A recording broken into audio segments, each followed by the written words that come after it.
Hey everybody, it's Zach at Happy Hollow. I hope that you'll recognize this plant with me, with the ghost-shaped leaves right here, as it was in one of my earlier videos. It's got the three different shaped leaves on the one plant, the sassafras tree. And you might remember that I mentioned before that the roots of the sassafras tree have a really aromatic smell and taste to them, and they can be used to make things like root beer and tea.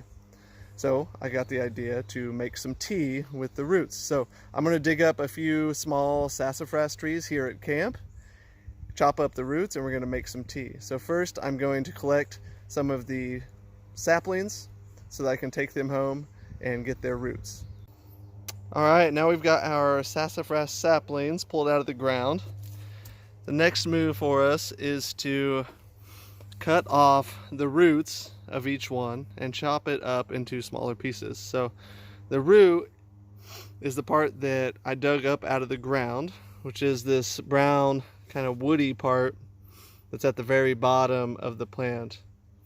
And if you have the chance to do this, definitely be sure to smell it, because it smells great. It smells a lot like root beer or licorice, so you can really tell where the flavor for the tea that we're going to make is going to be coming from. So next thing I'm going to do is chop the root off and cut them into smaller pieces.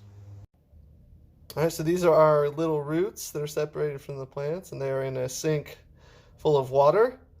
The roots were buried in the ground, so they're covered and filled with dirt. So I'm just going to try to remove as much dirt as I can by letting them soak for a few minutes before we start boiling them. Now our roots are all chopped up into smaller pieces, and they've been rinsed with water and brushed off to get most of the dirt off of them. My next step is going to be to just add them to a pot of water. Put them all in there. And from there, I'm going to turn the heat on until the pot starts boiling. Then I'm going to reduce the heat to a simmer and let it simmer until the water turns a deep, dark red, and we'll see that happen here in a little bit. We're about 10 minutes into boiling the roots. As you can see, the water has turned kind of a brownish, reddish color. So you can tell they're really doing their thing, and it really does smell like sassafras in here now. You can really get a good whiff of the scent of the roots. I'm going to let it go for a few minutes longer before we turn it off and start letting it cool.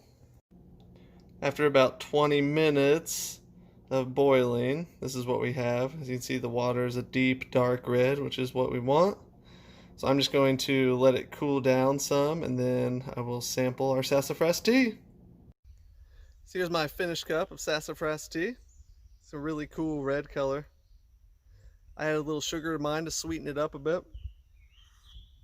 And you know, it is really pretty tasty. You can kind of get that root beer hint from it. It's not nearly as strong, but you can see where it comes from. That's all I got for you today. Thanks for joining me in making sassafras tea.